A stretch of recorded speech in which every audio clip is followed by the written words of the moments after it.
Assalamualaikum teman-teman Cerita Untungs.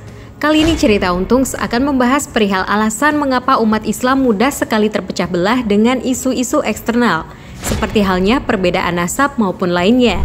Apa sih orang sekarang itu beberapa jabri saya, misalnya soal Habib ini berbahaya bagi NKRI. Saya bilang, Anda bukan polisi, Anda bukan hakim, bukan jaksa, kok merasa negara bahaya, kok Anda yang tahu yang lain enggak. Bahkan saya baca satu artikel, sekarang itu ada profesi baru, penulis berita palsu. Yang benar ya? Betul, itu survei di Amerika, di beberapa media saya lihat. Jadi sekarang ada profesi baru, penulis berita palsu. Itu keuntungnya lebih dari wartawan yang beneran. Bersama Ustadz Fakhrul Razi, saksikan kisah lengkapnya hanya di Cerita Untungs.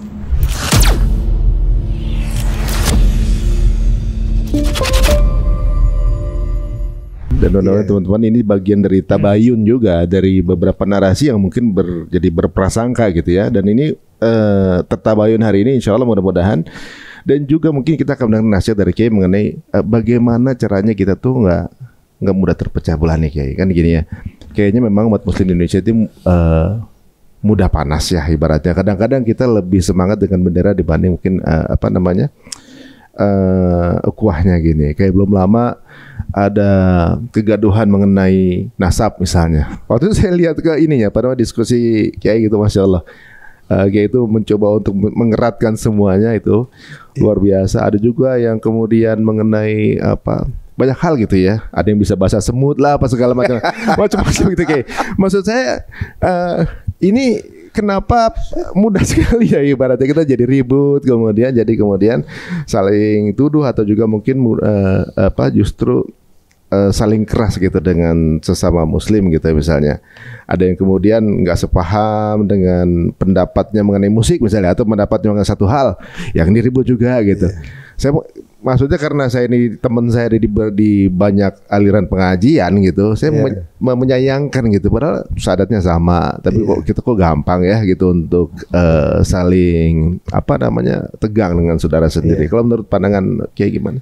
Ya, jadi memang ini penyakit masa lalu ya, kebencian, pertentangan. Nabi sudah bilang ini akan terjadi pada umat kita, dan ini sudah betul-betul terjadi. Makanya ya obatnya itu ya harus kita kembali pada apa yang diajarkan Nabi kan. Nabi itu kan menyatakan bahwa kamu itu tidak akan beriman sebelum kamu saling mencintai. Ya. Jadi kamu tidak akan masuk surga sebelum kamu beriman. Dan kamu tidak akan sempurna dalam beriman sebelum kamu saling mencintai. Jadi mencintai ini bekal kita masuk surga. Kita mau apa? Kita ini kalau masih benci sama teman kita belum beriman, belum sempurna iman ya. Ini hadisnya sahih ya. Jadi kamu tidak akan masuk surga sebelum kamu beriman, dan kamu tidak akan beriman dengan baik sebelum kamu saling mencintai. Nabi mengatakan, maukah kamu saya kasih tahu cara yang kalau kamu lakukan, kamu akan saling mencintai. Apa itu kuncinya? Hafsus salam. Saling tegur sapa, salam. Jadi Nabi selalu mengajarkan supaya kita itu saling tegur sapa. Jadi jangan kemudian membuat front gitu.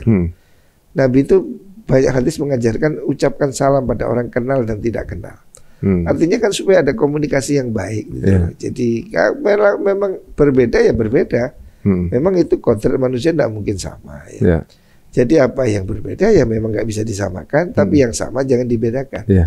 Sebenarnya banyak yang samanya dengan yang beda. Makanya ya ini kalau kita menyadari itu, maka nggak ada sebetulnya pertentangan itu harusnya. Ulama-ulama zaman dulu juga sudah dewasa dalam perbedaan, mulai zaman Kanjeng Nabi. Dan juga di Indonesia juga ada ormas besar yang bisa hidup rukun, Muhammadiyah misalnya. Yang satu kunut satu nggak kunut biasa aja. Tapi memang saya lihat memang akhir-akhir ini ada pihak-pihak yang sengaja ingin mengadu domba. Ya contohnya hal sepele soal nasab, apa sih urgensinya itu? Ya lagi nggak ada. Emang kalau mati kamu mau ditanya siapa nasabnya? Nggak ada. Tuhan nggak akan nanya nasab orang. Tuhan akan tanya amal perbuatan kamu. Itu aja sebetulnya. Kapan kita sudah 2 tahun ini ribet soal nasab, saya astagfirullah itu. Saya pikir apa sih untungnya? Sebenarnya itu betul-betul gila. Menurut saya itu sudah nggak normal benar. Apa sih? Anda percaya boleh, nggak percaya boleh kan selesai. Ngapain terus kita, waduh, dibawa-bawa menjadi antek Yahudi lah, antek penjajah lah. Apa ini loh, terus nggak ada relevansi sama sekali. Kalau memang harus berbeda ya silakan berbeda, tidak ada masalah. Dan memang itu sah ya. Etika dalam berbeda pendapat itu ya saling menghormati. Zaman Nabi dulu sudah ada perbedaan pendapat. Sahabat yang disuruh sholat asar di Bani Quraidah. Ada yang sholat asar tepat waktu karena waktu mau keluar. Ada yang memilih ke tempat tujuan karena Nabi melarang sholat selain di situ. Akhirnya ada dua kelompok. Satu sholat asar tepat waktu, satunya keluar waktu karena Nabi menyuruh sholatnya di sana. Setelah ketemu Nabi ya Nabi diem aja. Pasti kan gak mungkin benar semua. Pasti salah satu salah ini. Tapi Nabi juga nggak marah, Nabi ya senyum aja, diam aja. Jawaban Nabi apa waktu? Nggak jawab, Nabi ceritanya Nabi diam. Padahal ini dua hal ini pasti bertentangan. Jadi Nabi bilang, jangan kamu sholat asar sebelum kamu sampai di Bani Quraidah. Di perjalanan sudah waktu asar. Ada yang mengatakan kita harus sholat asar, nanti di sana kita keluar waktu. Tapi yang bilang enggak, kita kan nggak boleh sholat selain di sana. Akhirnya terjadi dua kelompok. Ada yang sholat tepat waktu, karena memang perintah sholat tepat waktu. Ada yang enggak, saya enggak akan di situ karena Nabi perintahnya di situ. Kan nggak mungkin dua-duanya benar, pasti salah satu salah ini. Ketika ketemu Nabi ya Nabi diam.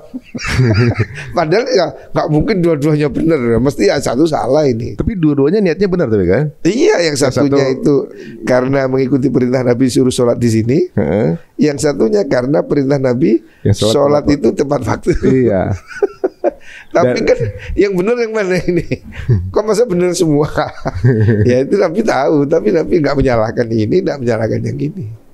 Tapi saling menghormati aja gitu kan? Iya, Nabi aja. Saya pikir kenapa sih kita nggak bisa begitu? Nabi aja bisa. Iya benar-benar. Artinya perbedaan kita ini kan nggak separah itu. Ini kan betul-betul loh, ini sampai keluar waktu sholat. Ini sholat tepat waktu.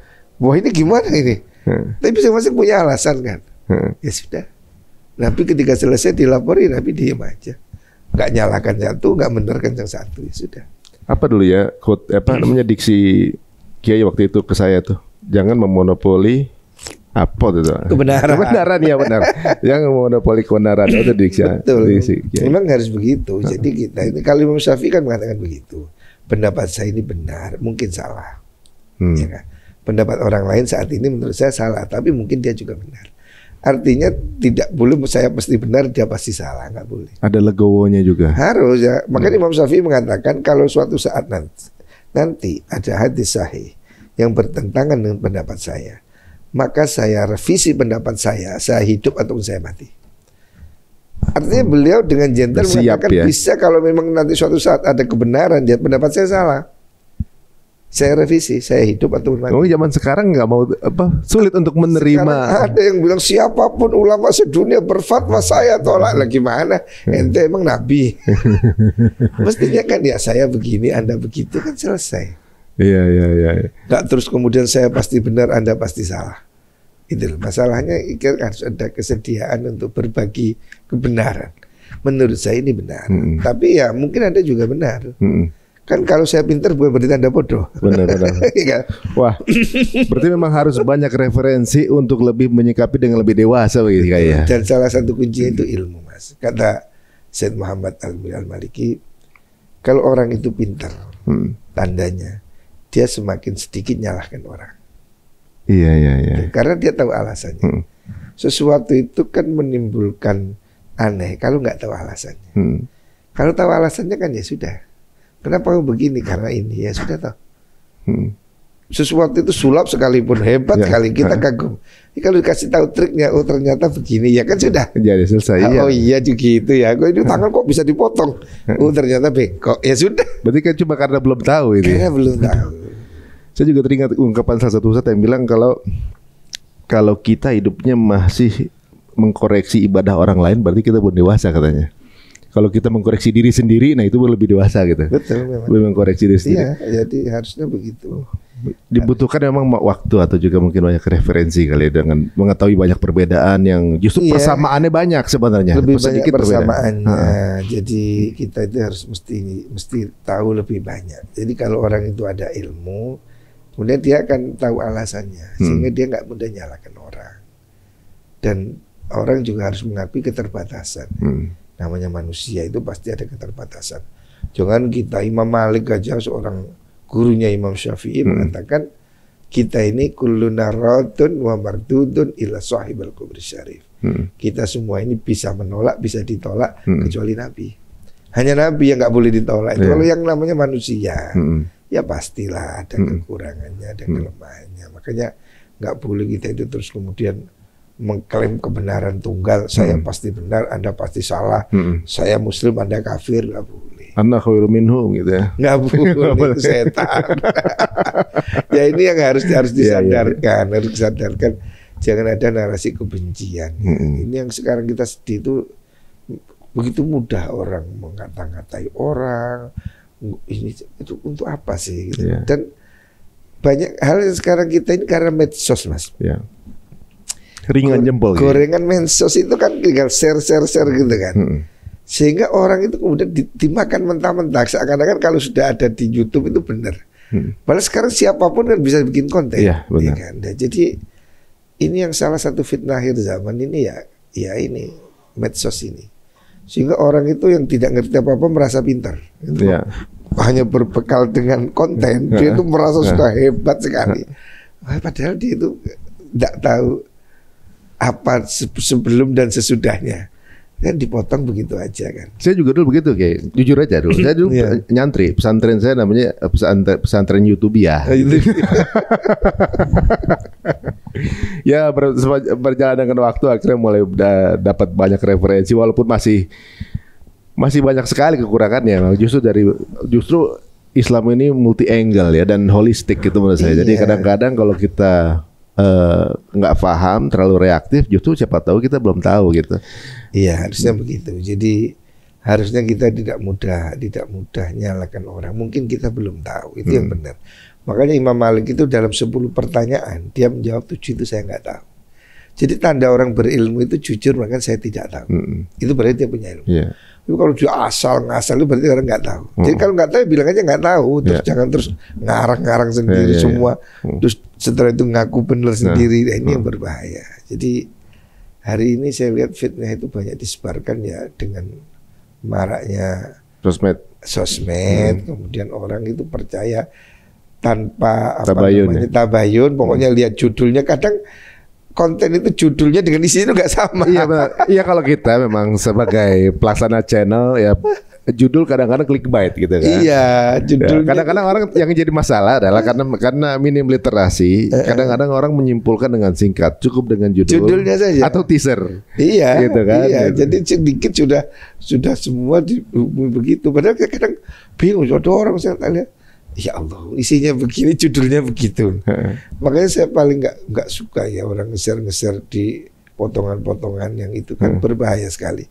Karena ada konteksnya yang hilang gitu. Nah, itu yang membuat kita gampang saling menuduh, terus kemudian judgment, dan juga memang kayaknya ada yang sengaja bekerja untuk itu.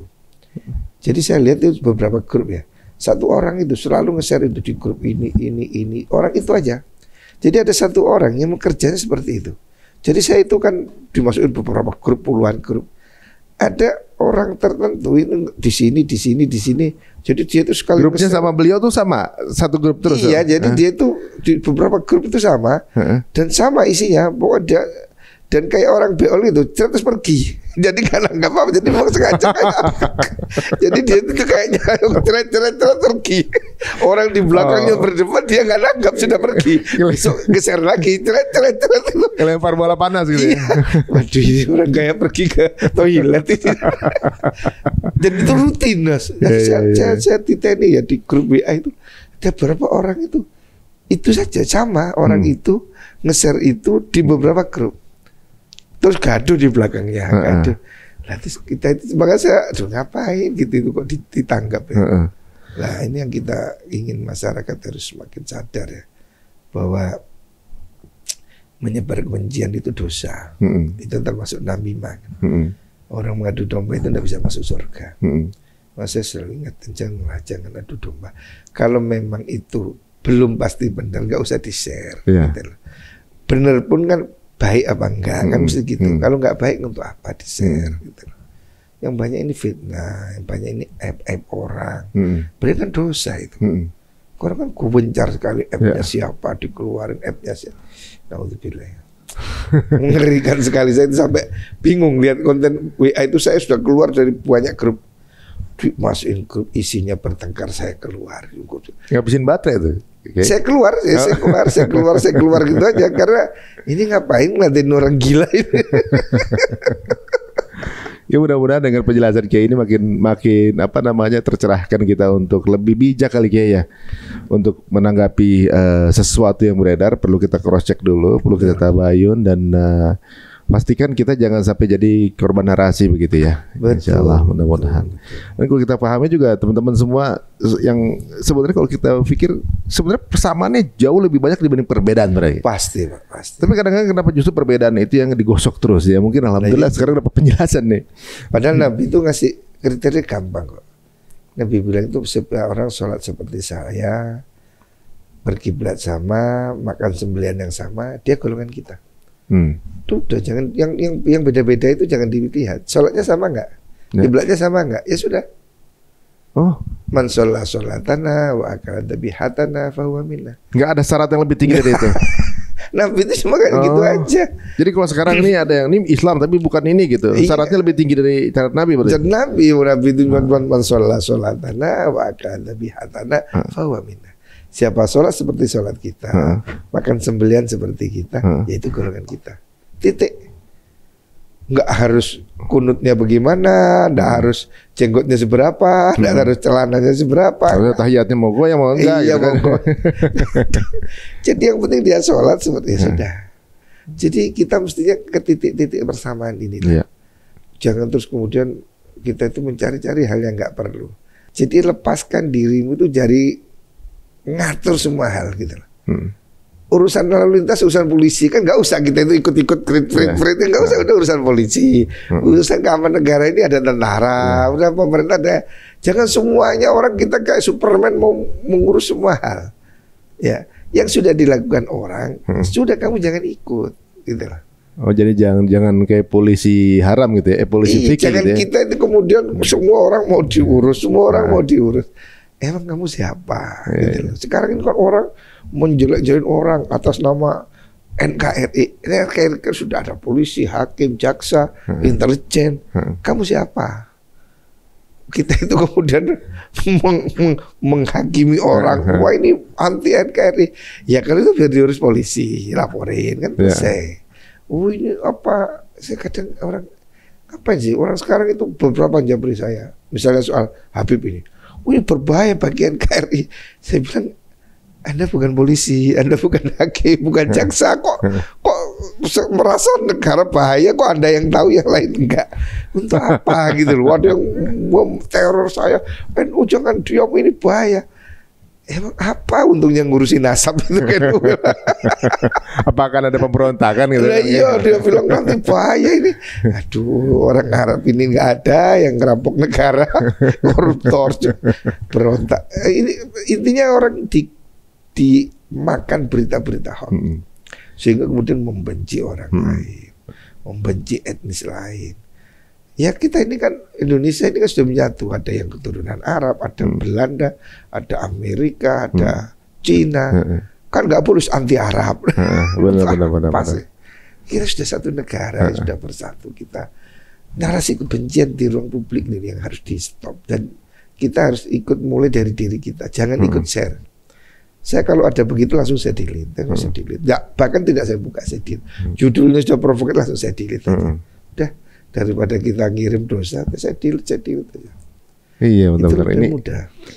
Memang ramai juga yang meminta sama kita mengulas mengenai itu perselisihan itu. Cuma saya rasa akan jadi kontraproduktif gitu untuk ukhuwah dan persatuan gitu ya. Nggak ada. Alhamdulillah ini dapat masukan juga dari Kiai ini yang membuat kita kayaknya ya harus lebih sering-sering husnuzon teman-teman berarti ya Kiai. Sama mungkin ada berbeda ya husnuzon aja gitu ya. Iya, dan lebih baik kita itu gunakan untuk ngaji. Orang awam itu lebih baik bekerja.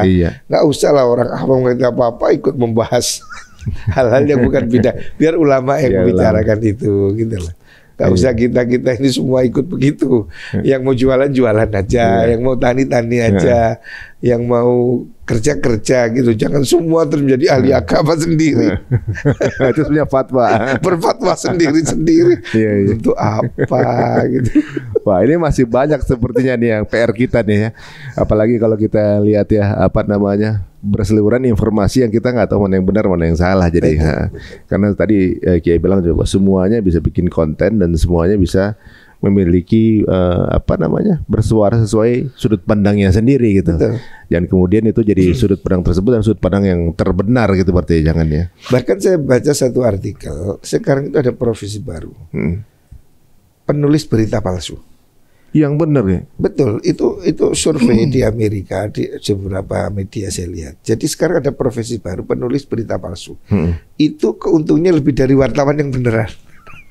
Karena orang itu ternyata senang lihat bombastis, umpamanya ada kodok makan kuda atau ada gajah menghamili sapi. Orang kan bombastis gitu tuh malah kepingin tahu, padahal itu bohong. Jadi ada sekarang profesi baru itu penulis berita palsu. Itu membuat konten dia rame. Tapi saya pernah kemakan itu. Ada satu clickbait Biden Biden marah terhadap Netanyahu gitu kan. Wah, keren nih. Ada nggak tahunya cuma gara-gara satu statement. Tidak akan bantu kalau dia ngomong berapa, saya tidak akan bantu lagi. Oh, itu apa marahnya? Iya, tapi udah diklik. Udah betul. diklik. Itu sudah jadi profesi baru. Saya lihat sumbernya dari koran Amerika. Jadi sudah ada survei bahwa sekarang ada profesi baru itu penulis berita palsu. Jadi dia itu memang memproduksi begitu itu untuk mendapat viewer, baik itu di Facebook atau di medsos yang lain. Dia memang ada sengaja bikin begitu. Dan itu menimbulkan rasa tertarik, walaupun akhirnya orang jadi mangkel. Halah, cuma orang kan kadung buka. Itu ada di Indonesia ada saya. Iya. Ada tuh. Saya juga pernah Ari Untung Murtad pernah ada gitu. Lagi Ada tuh beritanya di YouTube. Iya. Ada. Itu sekarang jadi profesi baru. Alhamdulillah. Jadi kalau orang nggak beriman dia yang penting dapat uang. Dan itu membuat viewernya naik atas. Dan dia dapat uang. Ada juga tapi yang suka lihatnya itu ada juga. Ada yang seneng karena seneng konflik gitu. Iya, jadi dan memang kadang orang itu ada yang suka hal-hal yang aneh-aneh bersifat gitu. Konflik ya. Bombastis yang kemudian kan ya sore gitu saya lihat di YouTube itu kan ada judulnya si A ditangkap padahal terus ini tewas ini gitu. Dihukum ini terus ternyata isinya yang lain. Tapi kan itu hanya mengundang orang ingin tahu untuk buka. Nah itu memang salah satu strategi ya. Nggak mungkin tapi kayak misalnya gini, ini dengan istrinya, wah rukun-rukun saja nggak dibuka. Oh nggak dibuka. Makanya benar. Memang masyarakat lebih menyukai konflik dibanding hal yang normal dan baik gitu. Ya itu memang dasarnya. Aduh. Jasa kalau akhir nih Kiai waktunya dan memberikan banyak penjelasan buat kita juga ya membuat kita mungkin ya lebih berhusnuzon ya insya Allah mudah-mudahan kedepannya apapun informasi kita dapatkan ada baiknya kita bertabayun juga dan cari tahu lebih banyak itu lebih aman buat kita ya daripada terhindar dari kemudian menyebarkan hal-hal yang bisa menjadi ya mungkin jadi dosa jariah juga kalau ternyata beritanya itu salah gitu ya. Terima kasih Kiai waktunya nih jauh-jauh dari Malang nih. Dari Malang atau Kiai? Tadi pagi ya.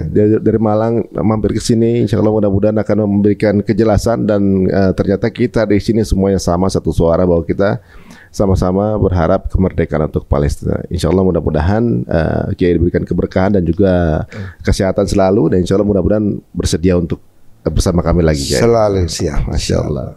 Teman-teman semuanya jika dirasa ini bermanfaat atau juga menarik monggo silakan share sebanyak-banyaknya dan jika ingin kemudian berbincang dengan Kiai langsung saja bisa add Instagramnya yaitu apa Kiai? Gus Farur langsung nyambung Gus Farur. Ya atau juga channel YouTube apa sudah belum ya? Belum. Kalau gitu sampai ketemu lagi teman-teman semuanya kita tutup dengan assalamualaikum warahmatullahi wabarakatuh.